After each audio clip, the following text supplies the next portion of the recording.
So let's get to today's workshop or class. It's going to be about an hour long. It's called Rapid Debt and Mortgage Payoff to Buy More Real Estate. Okay. Now, my experience in this is I learned this particular strategy by attending a class in 2011. So it'll come up to like 14 years this year that I learned this strategy, and it was probably the most powerful thing I ever learned was how to use the bank's money, how to pay off debt, and then how to use the bank's money to also acquire more real estate. So I ended up becoming a real estate investor on the side, and a lot of people always ask me, how did you do it? How do you get to where you are? How do I build my real estate portfolio? Well, I learned this first. So the way I learned is somebody invited me to a class back in the day, and I ran with it. So you're gonna get to see what I learned. Obviously, I've tweaked it to share my experiences as well in doing what we do here. Okay. So quick disclaimer: everything is educational today. Um, we're gonna be talking about a lot of concepts, right? Banking, lines of credit. We're gonna talk about real estate, taxes. When it comes to all those things, when we need licensed professionals, that's where our company comes in. Is we refer you out to licensed professionals. But what we do is we work with the individual to come up with a custom plan. So that's why everything today is educational. It's not using your situation yet, but you do have the opportunity to sit down with a coach, and we'll talk about that at the end, right? To come up with a custom plan. But quick disclaimer: everything is just education. I'm sharing my own experiences.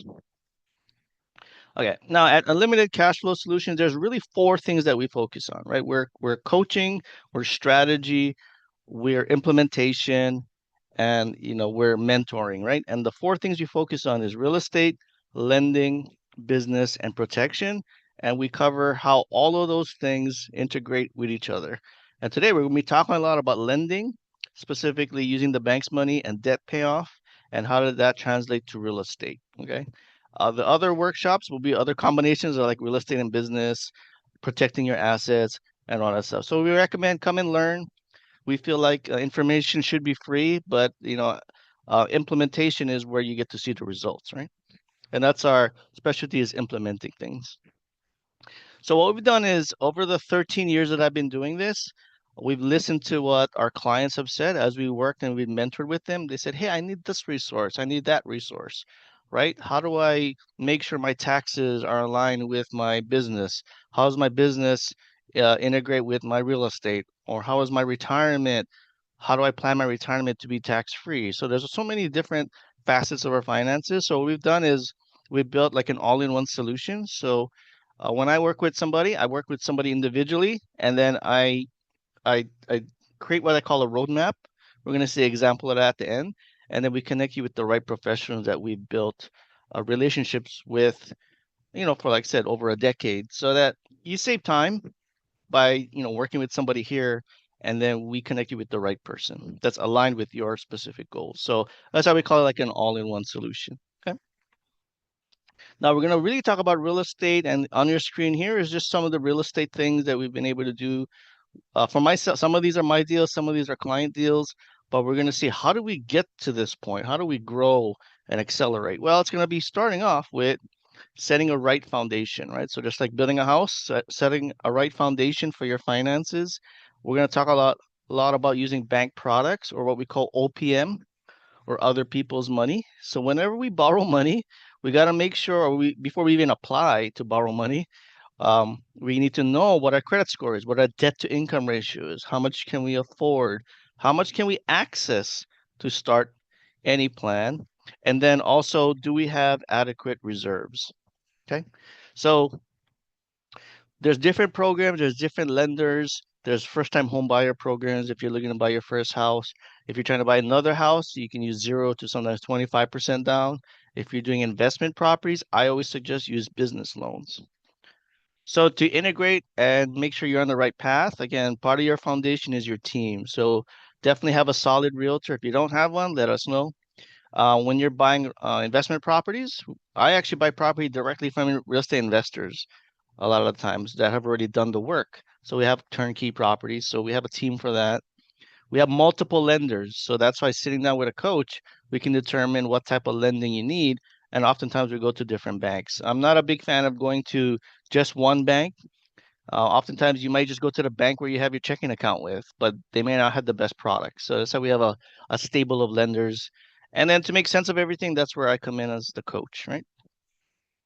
Now, another foundational piece is understanding where all your assets are, what's the value of your assets, how much cash flow do you have, what's your gross and net income, what are your expenses, living and fixed expenses, and ultimately, what is your cash flow? So, the bottom line is everything that we've created here, all the classes we teach, is the bottom line how to increase your cash flow, whether it be debt payoff, whether it be tax savings, whether it be buying assets, right? Or lowering expenses. Okay. So bottom line is increasing your cash flow. So on your screen here is what we call our cash flow statement. We have all of our clients that I work with, we always have this and we update constantly. And this dictates the plan, is the cash flow and the numbers on here. Okay. So let's jump right in. This is the strategy that I learned almost 13 years ago. Okay. What it is, it's a non-conventional way of using the bank's money. Okay. So the first thing is we got to take a step back and ask yourself, how do we use the bank currently? Okay. So checking and savings account. How do we use a checking and savings account right now? Well, when we get paid, we deposit our paychecks into a checking account for the most part. Now ask yourself this, why do we put our money in a checking account, right? It may not be for the things that you think of. It's not for high returns, I know that. It's really because it's convenient to access your money. It's really easy. You can write checks. You can use a debit card. You can go into the bank and you can go online to take money out when you need it. Very convenient, very easy. You can access your money when you need it. Most of the time we need access because we got to pay our bills, right? Now, when you leave your money, the cash flow in the checking account, the bank will offer you perhaps some interest, and they're going to offer you maybe 0 to 1%. There's some high yield ones that offer like 3 or 4, but in our case, most of the time it's very little interest. So the bank is giving us maybe at most 1% for leaving your money there. But what does the bank do with our money? Okay. The business of banking is they make money when you borrow money. So they charge you much higher interest, right? So it's kind of like you're leaving your money at the bank. You go back, a week later and you want to borrow money, you're borrowing from yourself at a much higher interest rate. If you think about it that way. But it's actually just a pool of money, right? So they call this arbitrage, right? They offer 1% and they're going to make 6 to sometimes 25%. 6%, I use 6% because right now that's the rate for like a home equity line. And then 25% could be a credit card or more, right? So it's a beautiful system for the bank. So again, take a step back. How can we use the bank to our advantage? Well, we have to disrupt the way that we bank. So we're going to call it like a new way of banking. Okay. Now, the new way of banking that we teach is actually not new. It's new if you've never heard of it. But you can look it up. We call it sweep account banking. You can even look it up as velocity banking. Okay. It's using the bank's money to our advantage. Okay. So how do we use the bank's money? Well, we borrow money, but we borrow money with a purpose, with this strategy. Okay, now there's two ways to borrow the bank's money. It's going to be loans or lines of credit. Okay, we're going to break down both of these. All loans are going to be amortized. What that means is every monthly payment has been set for that loan depending on your terms of the loan. So if you get a car loan, it could be 5, 6, 7, even 8 years nowadays. If you're going to get a student loan, it could be 10, 20, or 20, 25 years. A mortgage is going to be your biggest loan. It's going to be usually 30-year loans, right? 360 month. Every month has been scheduled. It's the same payment. Okay, so that's amortized. The second thing about amortized loans is they're one way. You can only make payments. You cannot take the money out. Okay. So a loan is necessary for most part for a lot of things like student loans. You got to get a loan, right? If you're going to get a mortgage, you're going to get a mortgage loan. But it's not the best product because it's not very flexible, right? Now let's break down a 30-year mortgage. The reason we're going to do that, it's going to be usually the biggest loan that most people will take on, right? So on your screen, we got a $500,000, 4% loan for 30 years, and this is an amortization calculator. So this is actually majority of my days I live in Excel sheets running calculations for people before they make decisions, right? So this is again, this amortizes this mortgage. Okay. Now, if you look, it's a set monthly payment. It's 2,387 and 8 cents. I'm just going to round it down here. 2387 per month for the 360 months. That's 30 years. Now, in the beginning of the loan, you see that most of it's going to go to interest, very little to principal because it's the peak of the balance, right? As you pay down this loan, because the principal is paying it down, um, the principal and interest shifts, right? But it doesn't. It's like a snail's pace here. It's like $2 or $3 a month, right? So that's why when you add up a loan for 30 years, let's say we're just going to fast forward 30 years, you borrowed 500,000, you end up paying 359,000, you end up paying 859,000 in total payments, right? So my suggestion, my advice in the beginning is when we're looking at debt payoff using the bank's money, don't focus yet so much on the interest rate, especially when we're looking at like a 30-year. Oops, I meant focus mostly on the interest costs. Okay, that's 359,000 in our example. I'm going to show you how we're going to definitely pay this off a lot quicker and save a bunch of interest. Okay, now how are we going to do it? So the way that we do it is we're going to use the bank's money using a line of credit. Okay, so the other way that we can use the bank to our advantage is this line of credit. Now there's multiple types of lines of credit. There's personal lines of credit, there's secured lines of credit, there's home equity lines of credit, there's business lines of credit. They all have their own function and they all have their own advantages, pros and cons, right? So personal lines of credit are great if you don't have, say, a property or you don't have a business. It's an unsecured type of line of credit. Most of the people that I meet with are able to qualify for that.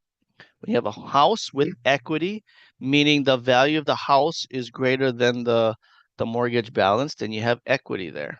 Okay. When you have a business and you have a like an LLC, and you have an EIN number from the IRS, you can get business lines of credit. Okay, so we can, when we sit down, then we can figure out which lines of credit might make sense, but they all function about the same. Okay, so the way lines of credit function is they have a payment that adjusts because of simple interest.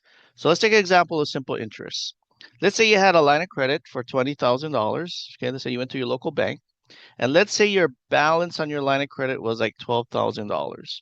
Okay, at 7%, it comes out to $2.30 a day. So what we're saying is anytime you borrow money from a line of credit, they charge you a daily interest. That's really what simple interest means. Okay, so in this example, is $2.30 on day one. So if you never paid on the balance, it's going to be $2.30 per day. How much do you owe the bank at the end? $71 of interest in a month. Okay, so just remember, the banks charge you daily interest. So your credit cards, your lines of credit, even your mortgage or any type of loan, it's a daily interest. Okay, and this is how they come up with that monthly payment for the next month. So by understanding it's a daily interest, it's really powerful because now you can figure that, you know what? Actually, let me backtrack.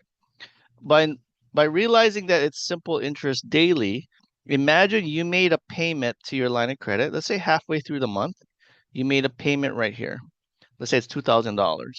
Now it's going to drop the balance that day, and now you're going to owe less daily interest on that day and subsequent days. So actually, your payments can adjust on your line of credit as you make payments. So instead of paying $71, you may owe less. Okay, so that's why payments can adjust on a line of credit versus remember, a loan is a fixed monthly payment. Okay, now it's going to be powerful later when we show why the adjustments of payments is to your advantage. Okay.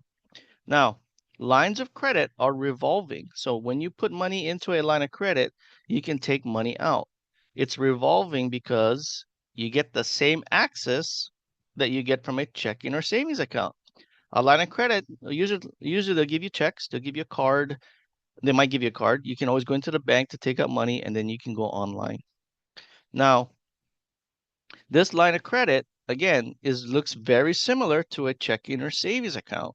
So what we teach is using a line of credit like a sweep account, okay, where it can replace where your checking or savings, the functionality of it is. So you can put money into a line of credit anytime you want, and you can take money out of a line of credit whenever you want. Okay. So where we come in is we are not a bank, but remember we talked about that financial statement in the beginning? By looking at that, we can figure out where you can get your line of credit, okay?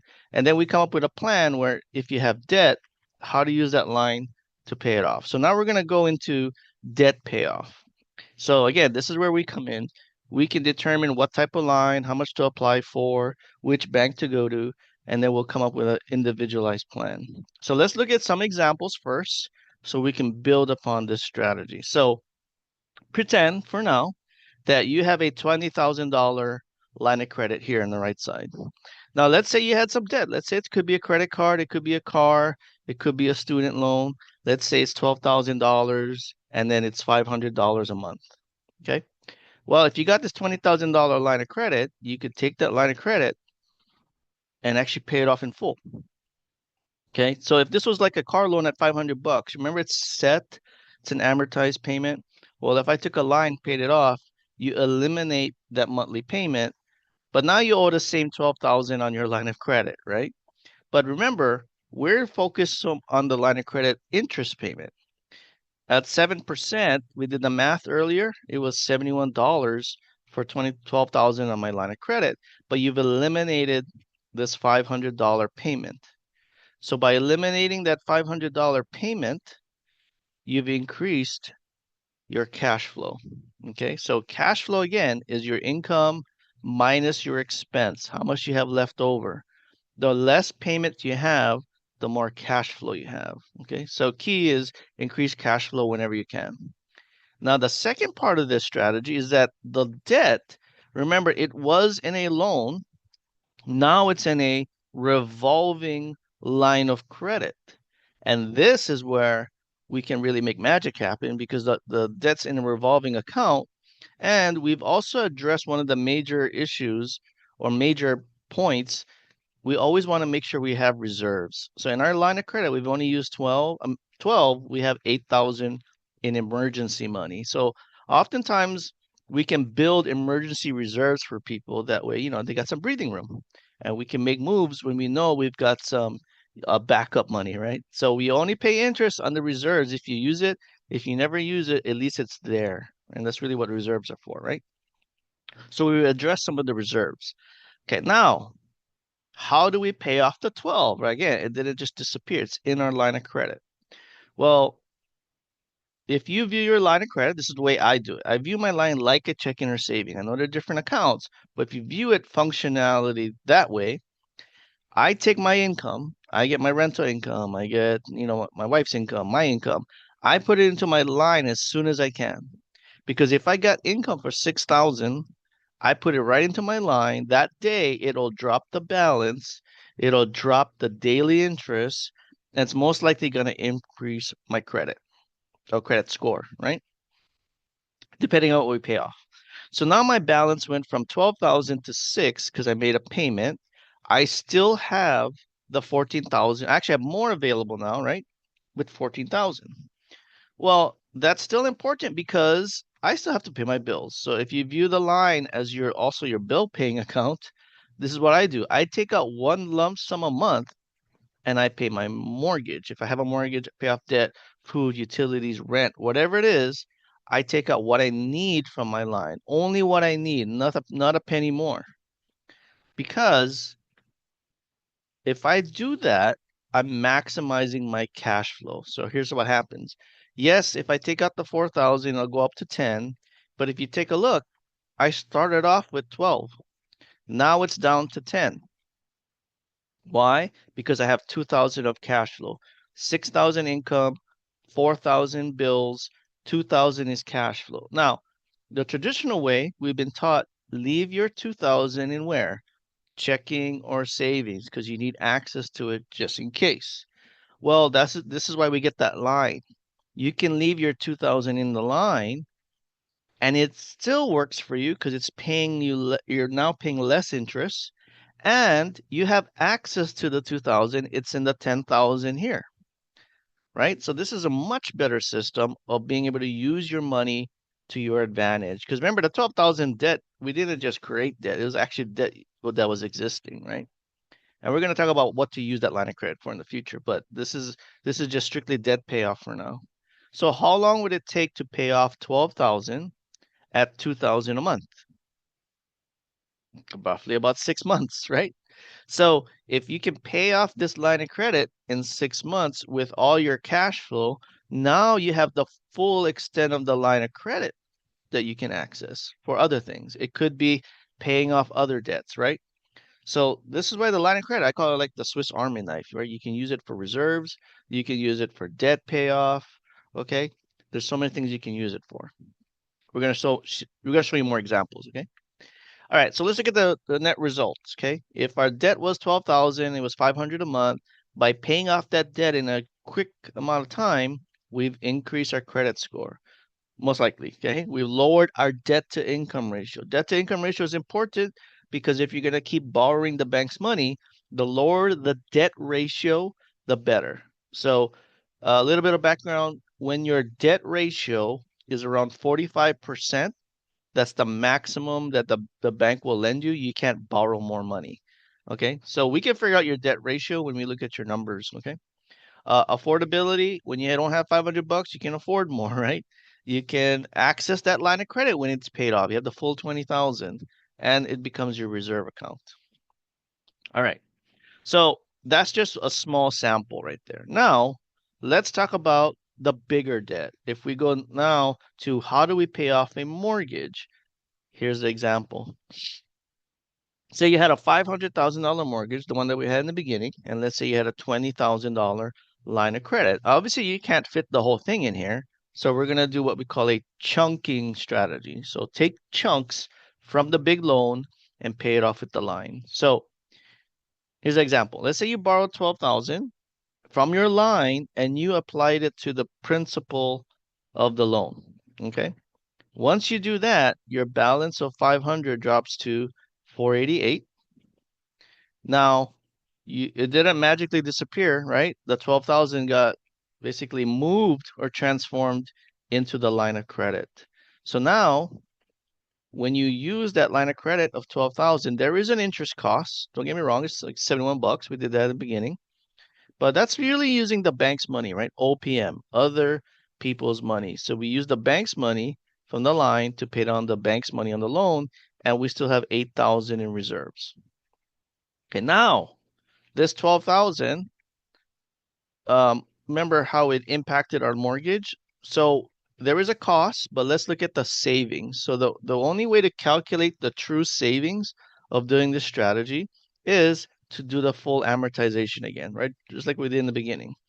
But what I've done is I've highlighted here month 17 on a 360 month amortization, okay? Why did I highlight it? Well, if you look, it would normally take it would normally take 17 months for a mortgage balance of 500,000 just to get down to 488 by paying the regular loan payment. But by doing that upfront chunk from our line of credit, we skipped ahead almost 17 months. So what it really does is it's when you're skipping the 17 months, you skip the payments of interest that is equivalent to 17 months, which is in this example right here, $28,000 of interest. Okay, so that means you don't have to pay this to the mortgage company, but we did have to borrow money. But remember, it's a much lower cost. It's at $71 a month just to save $28,000 of interest up front. Now, then this is a 7% line of credit, and this is a 4% mortgage. They're just different types of debt. They're different terms. So don't take interest rates at face value. Okay, that's one of my suggestions is what does it mean to you, right? How fast can we pay it off? And then if we paid off this line of credit of 12,000 in 6 months, it would only cost, like I did the math earlier, only like 240 bucks. So again, you saved 28 grand, it only costs you 240 bucks. Now, if you were to do this just one time, that's a pretty big return. So what we teach is we come up with a plan where what if we consistently did this? If you were trying to pay off this debt, well, if you consistently did it every 6 months, this debt is paid off instead of 360 months, 142 months. Okay? The debt, because you're paying it off in 12 years, you only pay 12 years of interest, which is only 126,000 versus the 359. Look at the total interest that was saved. Almost 232,000 of interest saved. Okay? And the payment goes away, right? Remember this fixed payment? That's the only way you can get rid of a mortgage is if you a mortgage payment is to get rid of, I mean, pay it off in full, obviously. So if we pay it off in 12 years, you don't have this monthly payment anymore. Your increase is in cash flow. Right? So if you had a mortgage, paid it off, this is actually kind of a backdoor retirement strategy as well. That's why a lot of people still work in retirement is because they have to pay whatever mortgage or debt they have, right? So if we get rid of that, it allows for much cleaner cash flow and a lot better ways to plan retirement. Okay, so a lot of these things are just there's a lot of nuance to this, right? So that's why debt payoff is usually where we start, right? It's a powerful tool. And this is the first thing that I ever learned. And I just said, okay, how do I do this for myself, right? But everyone has different debt, everyone has different mortgage. So if this is a mortgage balance on your left side on a 4% 30 years, what I've done is I've broken down the total interest cost here. Now, if you look, if you had 2,000 of cash flow a month, this is how fast it could pay off. 7.5, 12, 14.75, and 17 years, right, respectively. And this is the equivalent of the interest saved. That's huge. And look at the monthly payments that are eliminated, right? So it doesn't matter what the balance is, as long as you can pay it off faster, there's going to be huge returns in that, right? Now, on your screen here is what if you had a $500,000 mortgage and you had a property, you can see here how if the value of the property went up like 1% a year and you did this for 30-year mortgage, okay, the principal pay down, the difference between the value of the house and the debt is the equity. So if you didn't do anything and just did the whole 30-year mortgage way, right, in year 3, 6, 9, and 12, this is how much equity you have access to. So the bank can lend you up to this much, depending on the bank you go to. Right? Now, if we apply what we did in the sweep strategy, which is paying down the mortgage, accelerate it so that it's paid off in 12 years. Now, when I look at year 3, 6, 9, and 12, look at the equity that we have access to. Okay, this opens up the door for more opportunities. So this is why the equity in a property is going to be one of the greatest tools that you could use. So if you're looking to buy your first property, definitely buy a property, but have a plan on how to pay it off. If you have a house that's paid off, let's look at how we can maximize the equity as long as we can get the best returns, right? So it just depends on where you're at, right? So go back to the idea of lending and using OPM or other people's money. The line of credit, again, is your Swiss Army knife. It has so many ways that we could use it to our advantage.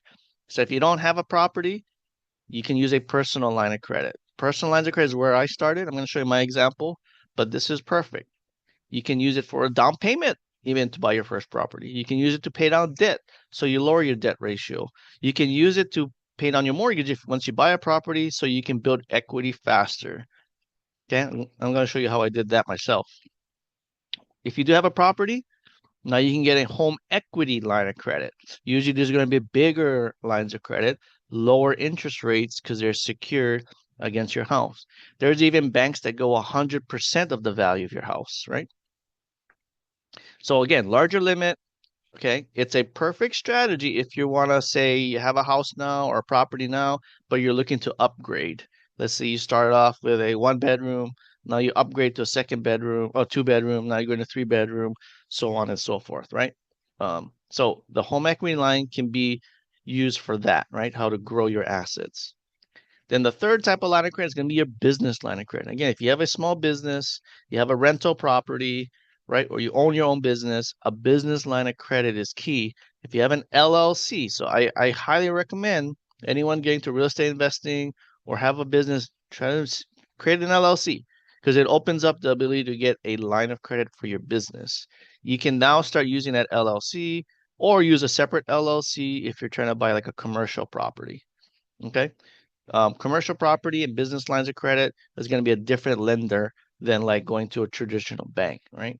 So these are all tools that you can have at your disposal now, as long as you have a plan for them, right? Don't just borrow money from the bank for no reason, right? Now, if you're looking to buy rental properties, we have a system where you can actually buy rental properties that have pretty good returns. They may not be here in Hawaii, but it's okay. It's a great starter way to start building a real estate investing portfolio. So I happen to have a multifamily property outside of Hawaii, and then we have some new build projects and then single family homes as well. But this is more of a future meeting that we can discuss, right? Now, here's my example. Like, again, I like to be the the proof is in the pudding, right? I used to trying to say. So this is my first property. I bought it in 2008, okay, for 232,000. Interesting enough, with this one, I did a zero down strategy because I didn't have actually much money for a down payment anyway. So it was zero down strategy. It was a USDA loan. So at the time, it was a 6.5% interest rate.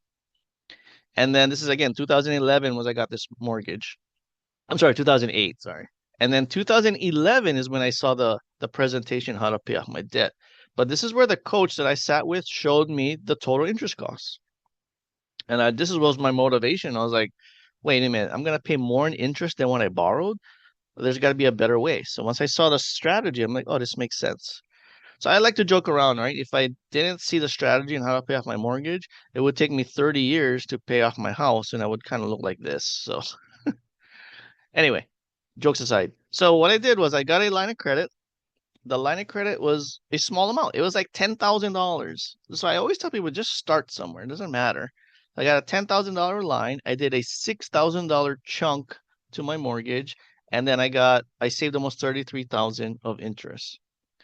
That shortened my loan by like 26 months. Okay. And then I built more equity in my property as I paid it down, right? Now, at the time in like 2013-ish, interest rates were really low, right? They were like at 2%. So in my case, it made sense. I got a home equity line and I actually paid off my mortgage with it. And my interest only payment went from like my interest payment went to like 350 bucks interest only versus 1600. But that really increased my cash flow and it lowered my debt ratio. Okay. But nowadays with interest rates still high, this may not be the right strategy, but it just depends, right? So this was my strategy back in the day. But what it did was it allowed me to lower again my debt ratio because my goal was to buy another property. So I was able to accomplish that goal a lot quicker than waiting, right, 10, 20 years to do it. I was able to buy my second property, pretty quickly. So I pulled the equity from my first house and then I bought this house here. Okay. And now I made my first property a rental property. At the time, it was cash flowing, right? I was netting almost like 800 bucks a month. And then I got to start a LLC and run it as a family business, right? So one of the tax strategies that I do is I actually pay my kids. So if you have children under age 18, there is 18 or younger, you can actually pay your kids through a business, right? So I learned that strategy. Now the property was cash flowing, and then I learned that wow, why don't I just focus on real estate? Because when you think about real estate investing, the rental property, provides you cash flow. It provided me a lot of tax benefits, which is what I learned about. I was able to buy a property technically with no money out of my pocket because I had to use the bank's money to do it. And then it kept going up in value. So I said, why don't I just put all my focus on just building real estate? So I studied real estate investing. I I started connecting with and getting mentorships with people, and then I started going, let me see what I can do, right? So now what I've done is, as people have real estate in their plans, then I can help coach them and mentor them how to do it correctly. So here's the main theme, right? If we can learn debt payoff and we master it, now we switch to asset acquisition strategies, right? If you have no debt, fantastic. Go get a line of credit and let's think about how do we acquire assets, right? So the line of credit is your access to capital, right? Again, it's that Swiss Army knife. So right here's one where I actually helped the client get their equity from their property. So this is they built an ADU, which is an accessory dwelling unit. It's a way to put a rental property on your primary house. Okay, so on the right side was their primary house. They had so much equity because they were doing the chunking strategy. We got a home equity line. They pulled the equity and they built their ADU here. I want to say it probably cost them maybe 250 to 300,000 to build this, but it rents for like I want to say 25 to maybe 3,000. I'm not sure how much they rented out for. I think in the beginning it was like 2,500. So this is one of the best ways to get a return if you're trying to invest in Hawaii because it's so expensive, right? But the interesting thing about this is when they added bedrooms to the entire property, the house I believe was valued at like 900,000 at the time.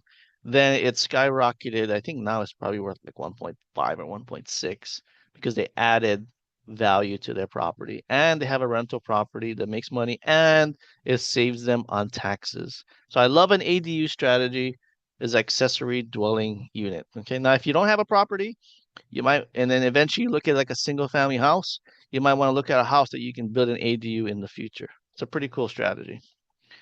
Um, Sometimes clients will do this. They will pay down their primary house, have access to a home equity line, and now they want to build their dream house, right? So nowadays, if you're going to do like a new build, you got to buy the land and build the house.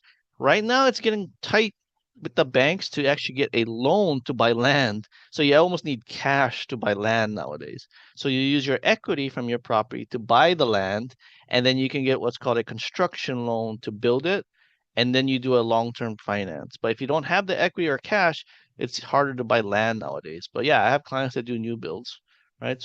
It's a pretty cool strategy. You build your dream house yourself, right? I mentioned that I do fix and flip real estate. So I buy ugly houses. So I'm not going to spend too much time on fix and flip. Again, if you can attend the live workshop there where we're going to talk about fix and flip real estate, you'll get way more information there. But really, I buy distressed properties. So when I say distressed, there's usually a lot of issues with them, right?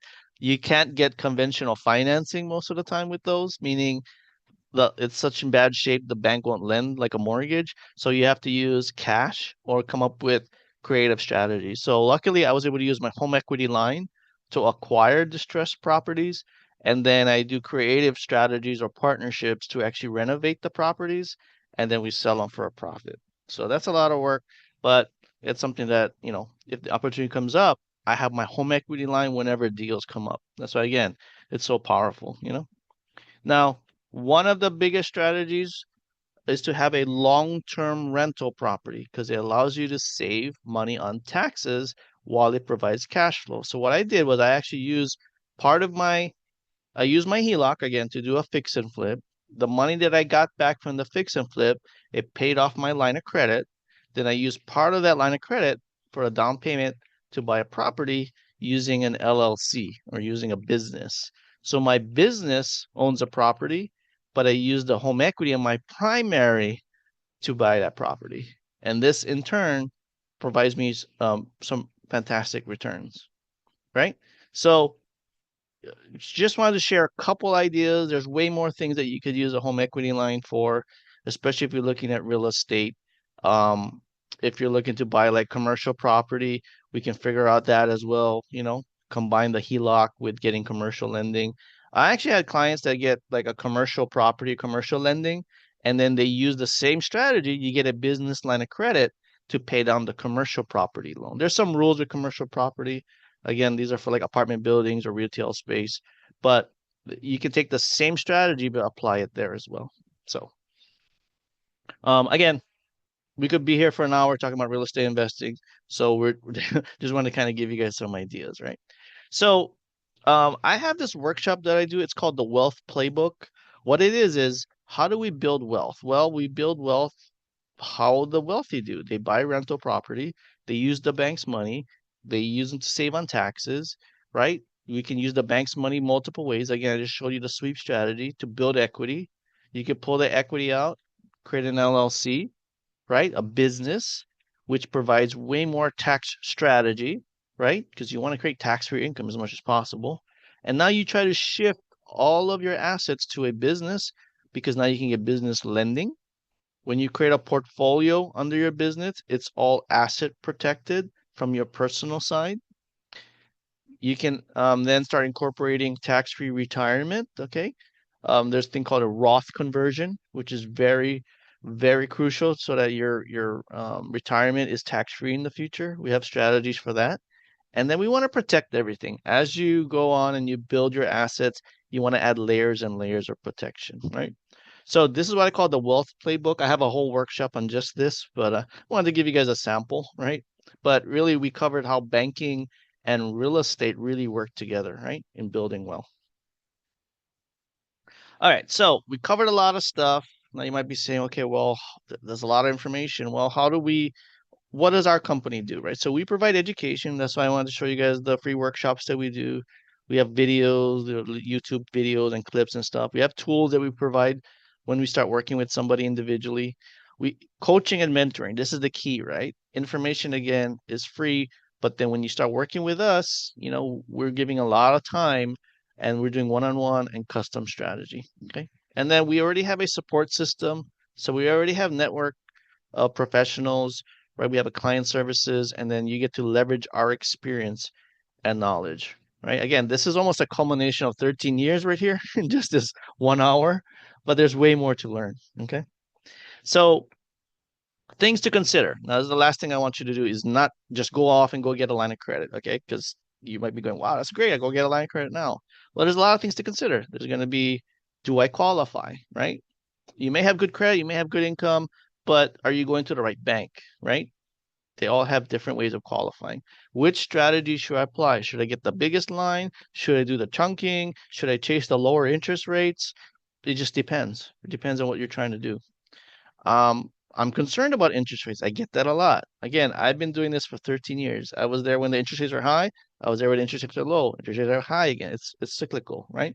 But the last thing you want to do is do nothing, right? That's the worst thing you can do. So interest rates, we take into consideration, but it shouldn't be the only thing you think about. Okay. And then how will this impact my taxes, right? This used to be a question I got a lot was if I paid on my mortgage, I lose my tax deductions. Well, we can show you mathematically that paying off your mortgage is way better than actually trying to use that as a tax deduction. There's way more better ways to save on taxes, right? So that's a deeper dive. We would actually look at your tax returns. Yeah, I can kind of give you some guidance there. Okay, now the next step is if you've never sat down with us or filled out a financial cash flow statement or did a one-on-one with a coach, get that done. Okay. This is a financial statement, cash flow statement. We want to see your income, expense, liabilities, bottom line cash flow. How can we increase this number? That's the key. Okay, that's the key to everything. Okay. And if you've never done a meeting with myself, then we do something called a cash flow roadmap. So imagine taking all these concepts, but then you get a custom designed pathway to achieve financial freedom for yourself. But we'll cross all these points along the way: the lending, the real estate business, protection, and retirement. Okay. So how to get this cash flow roadmap is we do a discovery meeting. So everyone that's jumped on this webinar, you're gonna get a follow-up email.